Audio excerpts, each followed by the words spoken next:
nous sommes mariés, moi, danois, avec des cartes plus, donc européens également.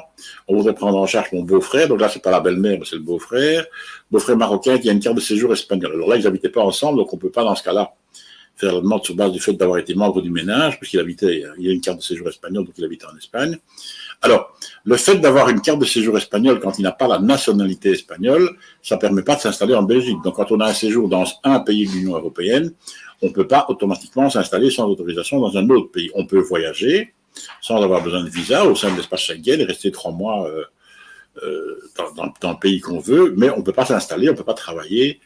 Alors, il y a 2 manières de régulariser la situation. Donc, ou bien, il peut introduire une demande sur base d'un donc les gens qui ont un statut de ressortissant de longue durée dans un pays de l'Union européenne peuvent demander le séjour en Belgique sur base d'une occupation professionnelle, donc d'un travail dans une profession en pénurie, ou bien d'une volonté de créer avec une carte professionnelle pour créer une entreprise.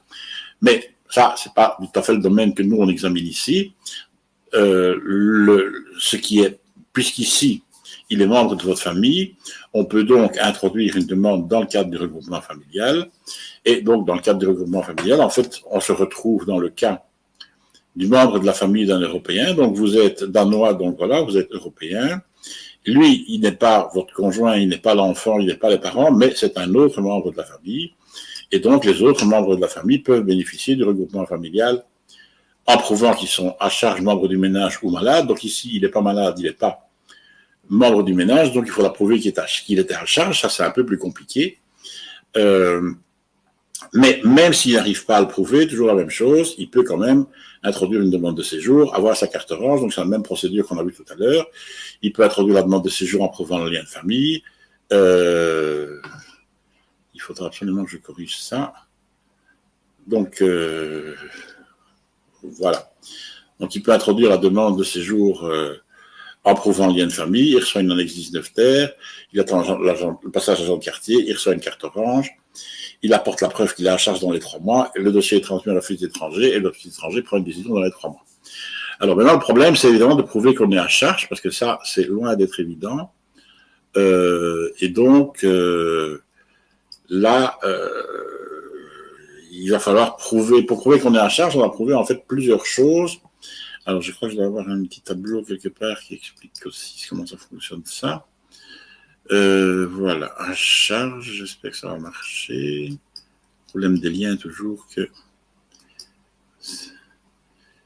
c'est un peu... Voilà. Donc, pour prouver qu'on est à charge, donc ici, il n'y a pas moyen de prouver qu'on est membre du ménage, vous n'habitiez pas ensemble, donc prouver qu'on est à charge, il faut prouver qu'il se trouve dans une dépendance financière par rapport à vous, le regroupement, la personne qui rejoint est en Belgique.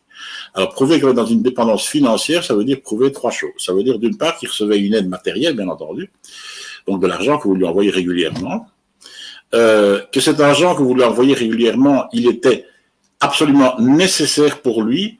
C'est-à-dire que le critère prend souvent l'Office étranger en considération, c'est le fait que les revenus qu'il avait étaient inférieurs à celui de, j'ai mis CPAS local, donc ça, à ceux qui pourraient toucher d'aide sociale en fait dans le pays d'origine. Donc s'il est en mesure de pouvoir toucher une aide du CPAS dans le pays d'origine, enfin du CPAS local, je ne sais pas comment ça s'appelle dans chaque pays, mais ça porte un nom différent. Mais il y a cette formalité d'avoir des revenus lorsqu'on est en situation d'indigence dans chaque pays.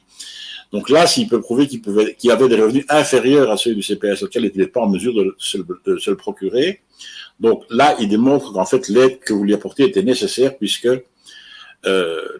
ce revenu d'intégration locale, ça correspond en fait au minimum social qui est nécessaire pour vivre correctement dans le pays.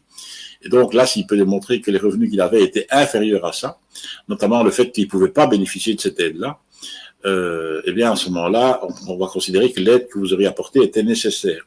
Alors nécessaire, ça veut donc dire que, pour prouver qu'il a moins que le CPS, on peut le prouver de 2 manières différentes. Donc d'abord, il peut s'adresser au service local, donc l'équivalent du CPAS en Espagne, dans ce cas-ci, avoir une attestation comme quoi il ne recevait pas d'aide de ce côté-là, parce qu'il n'était pas il n'était pas en droit de l'obtenir. Et par ailleurs, il peut aussi produire une attestation des impôts, comme quoi il n'était pas imposable parce qu'il ne payait pas d'impôts et ses revenus étaient insuffisants. Ça, c'est ce qui va être nécessaire pour prouver que c'était nécessaire. Donc, il faudra prouver, vous, que vous avez envoyé régulièrement de l'argent et que le montant que vous allez envoyer, c'était au moins suffisant pour qu'il puisse avoir l'équivalent de ce qui est considéré comme nécessaire pour vivre dans le pays d'origine. Donc, s'il ne touchait rien, il faut que l'aide que vous apportez soit au moins considérée comme équivalente à ce CPAS local, enfin ce revenu minimum d'intégration qu'on peut toucher quand on est dans le besoin dans le pays en question. Et il faut troisièmement que vous ayez, qu'il habite bien entendu avec vous en Belgique, mais qu'il ait aussi la possibilité de fournir, que vous ayez la possibilité matérielle de continuer à lui fournir l'aide en Belgique. Et donc, ça veut dire qu'il n'y a pas de montant qui est indiqué, mais l'Office étranger va examiner vos ressources par rapport à votre budget, etc.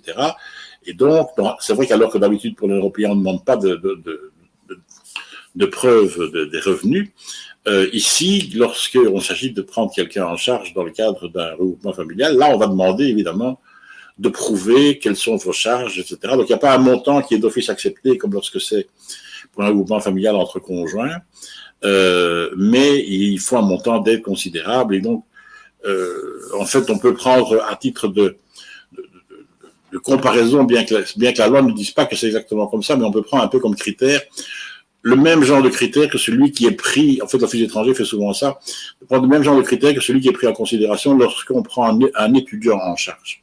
Lorsqu'on prend un étudiant en charge, l'Office étranger considère que la famille d'accueil doit avoir au moins 1330 € de revenus de base, plus 670 € pour l'étudiant. Enfin, ici, ce ne sera pas l'étudiant, mais ce sera lui, donc c'est 670 € en plus, ça fait qu'on est à 2100.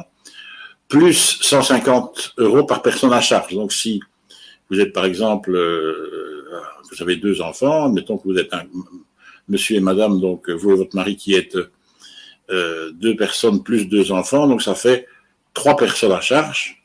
Même si vous travaillez tous les deux, c'est considéré comme personne à charge par rapport au revenu de base, donc ça fait 450. Donc, du coup, on est à 1350 de base, enfin c'est 1330. Plus 670, ce qui fait 2100, plus, dans votre cas, 3 fois 150, ça fait 450 en plus, donc 2550. Donc, bien sûr, en matière d'être à charge, on ne demande pas, les montants ne sont pas fixés de cette manière-là, mais en fait, c'est une indication qui est généralement suivie par l'Office étranger de s'aligner sur pas moins que ce qu'il faudrait pour prendre un étudiant en charge lorsqu'on est garant d'un étudiant. Et donc, dans une famille comme le vôtre, il faudrait avoir en tout cas 2600 € net par mois pour que le dossier puisse être accepté, indépendamment des autres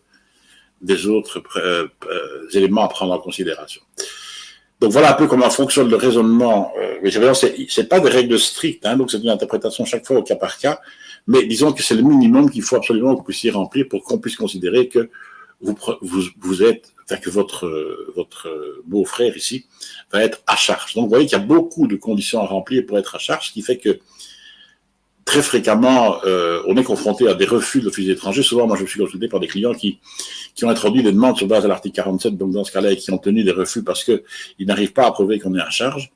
Et à ce moment-là, bon, bien sûr, il a la possibilité de faire le recours si la décision de l'Office étranger est manifestement démesurée. Donc, quelqu'un, vous aurez 3000 € de revenus, vous pouvez prouver que vous avez envoyé 500 € par mois pendant 1 an, et que dans le pays d'origine, il n'y avait absolument pas de ressources avec des documents probables de là-bas.